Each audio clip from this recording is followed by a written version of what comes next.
أعوذ بالله من الشيطان الرجيم. بسم الله الرحمن الرحيم. الرحمن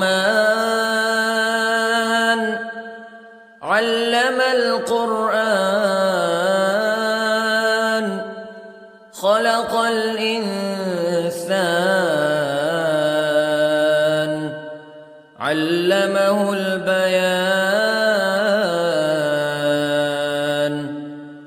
الشمس والقمر بحسبان والنجم والشجر يسجدان والسماء رفعها ووضع الميزان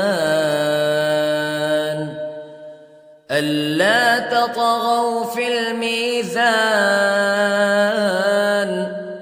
وأقيموا الوزن بالقسط ولا تخسروا الميزان. والأرض وضعها للأنام فيها فاكهة والنخل ذات الأكمام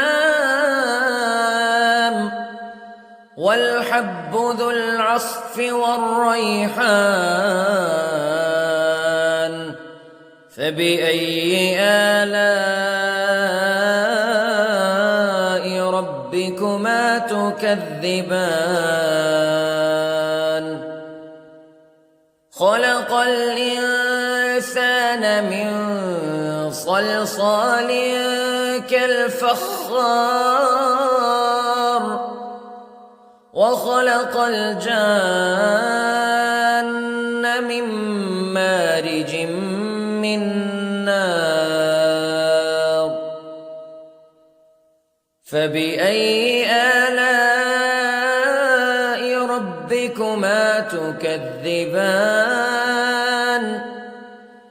رب المشرقين ورب المغربين فبأي آلاء ربكما تكذبان.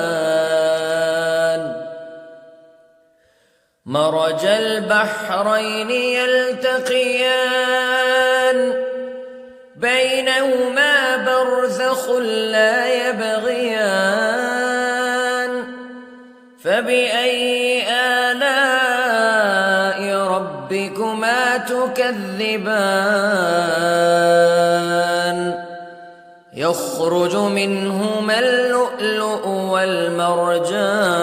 والمرجان فبأي آلاء ربكما تكذبان. وله الجوار المنشآت في البحر كالأعلام فبأي آلاء ربكما تكذبان. كل من عليها فان ويبقى وجه ربك ذو الجلال والإكرام فبأي آلاء ربكما تكذبان. يسأله من في السماوات والأرض كل يوم هو في شأن فبأي آلاء ربكما تكذبان. سنفرغ لكم أيها الثقلان فبأي آلاء ربكما تكذبان.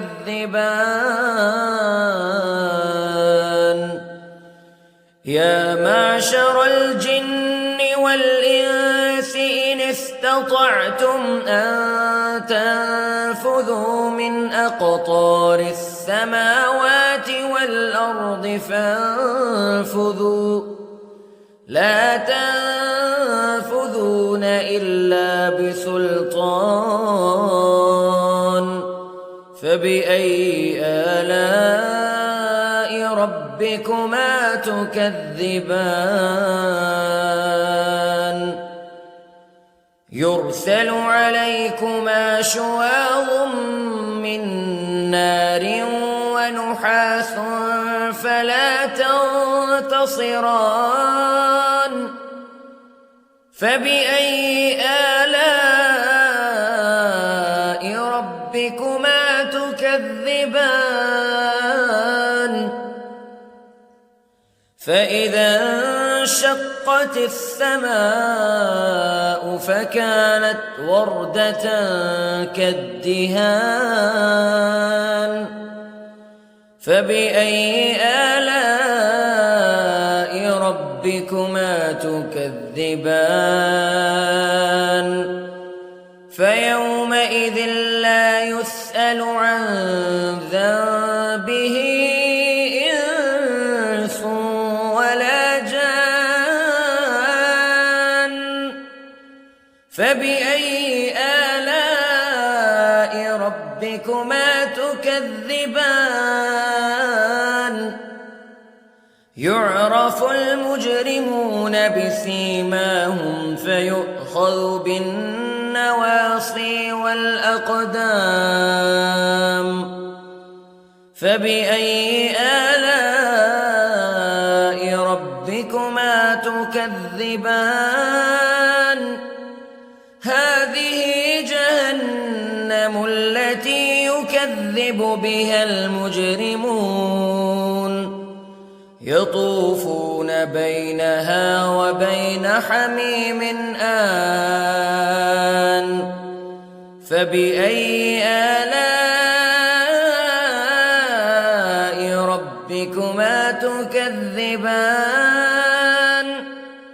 ولمن خاف مقام ربه جنتان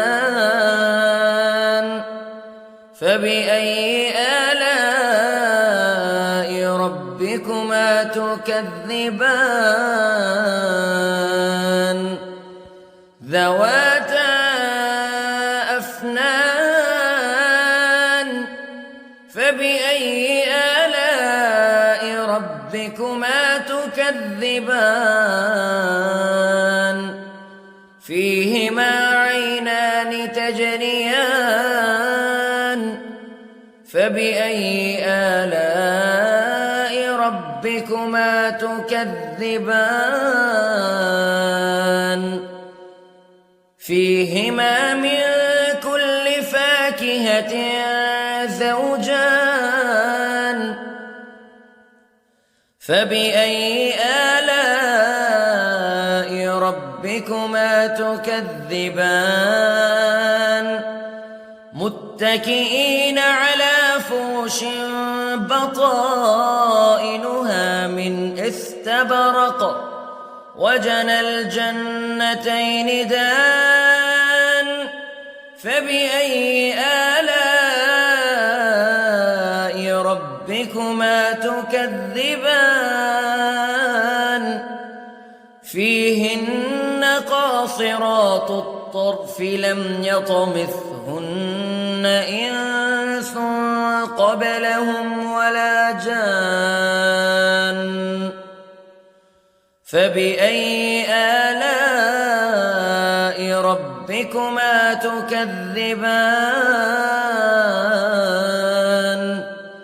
كأنهن الياقوت والمرجان فبأي آلاء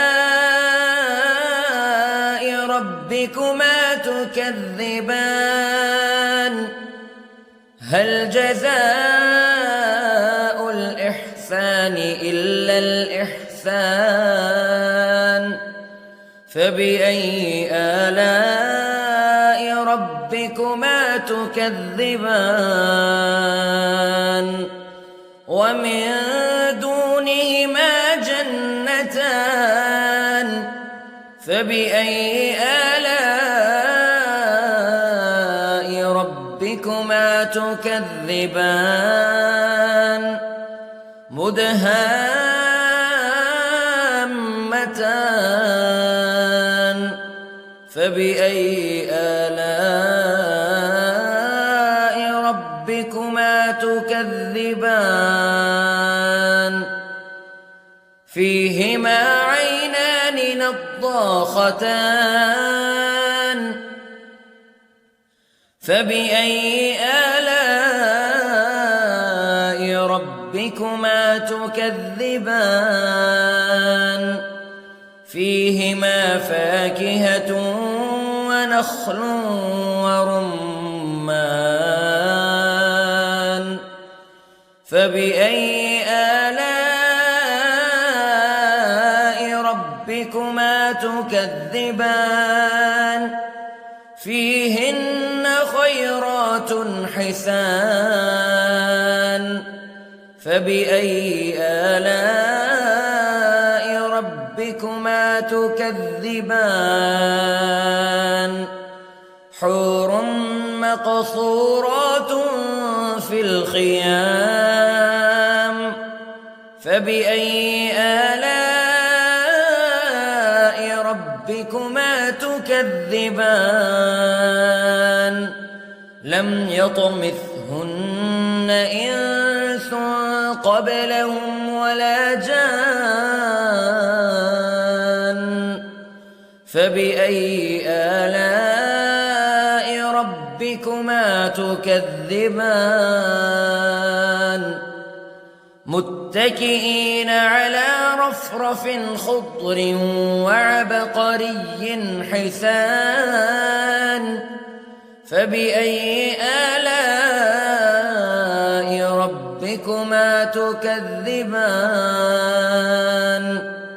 تبارك اسم ربك ذي الجلال والإكرام